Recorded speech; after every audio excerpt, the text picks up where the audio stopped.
You see, no one misses the football. You've got quality stuff like this to watch.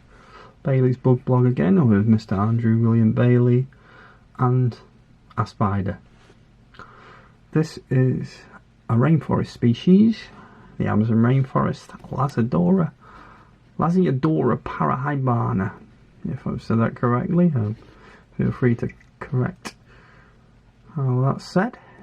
And this is a large terrestrial species, a new world, and it's the perfect example of the uriticating hares, which I've touched on before. If you can see there, I've actually been tagged by one of these hares in the past, and it contributed to some issues I have, so that is not an experience you want to repeat.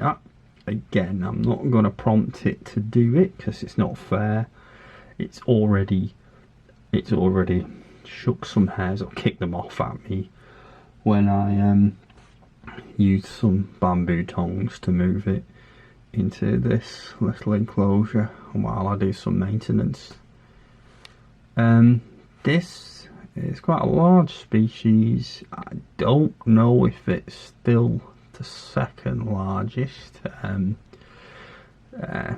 There are plenty of others in the hobby who'll know the facts on this one. Absolutely, this is Lasidora. There's several others in the genus itself. It's second only to Theraphosa, I think, unless there is something like Pantherbeetus which beat it, but again, that's something I don't know. First time I had one of these was in the late 90s, and again it was a large adult female. They are readily available in the hobby. They're prolific breeders, and they're enjoyed because of the size, and they're relatively docile, but bear in mind, don't cause it not to be. They got large fangs. They favour the hares, which are some of the worst actually. Theraphosa hares, these are worse, as you can see themselves anyway. You can see there. So slightly damper conditions for this one. You find them in the rainforest floor.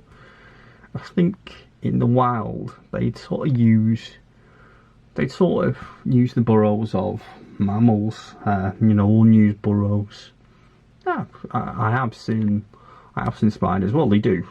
You do see them make their own burrows as well. But I'm sure the opportunity arises. No need to expend the energy. They essentially use a ready-made one. Interesting enough, in the wild, like wow, this is a terrestrial spider. You do get some which is specifically fossorial, as in living in a deep burrow primarily. The burrows are actually shared with all sorts. I mean, they're shared with all sorts of small vertebrates and invertebrates. Now, I'm sure the spider will snack on plenty, when the time arises. However, they do seem to favour there is like isopods, which are something you keep in any other woodlice. They do get eaten, but they don't seem to eat them as readily. It's potentially these smaller critters in the burrow will probably act as a cleanup crew, which they do in a bioactive enclosure. Now, this species here, preferring a bit more humidity, it allows me to actually keep some isopods and springtails in with it, which is great as it helps clean up remnants of food which I've missed. And they'd eat old molts. They keep mold down, which people get a bit paranoid about mold. I mean, it's inevitable at some point. You don't want an outbreak of it in these conditions are bad, but spots here and there aren't too bad. And again, in in a rainforest, humidity loving enclosure, springtails can help that. Anyway, so I hope you like this one. I don't know if you quite get in the light. I think you can just about see. The colour gives its name, the salmon pink bird-eating spider. Now obviously these bird-eating spiders are a bit of a dramatic term really. I think it's because there are some species which are probably actually arboreal species, are like aviculata.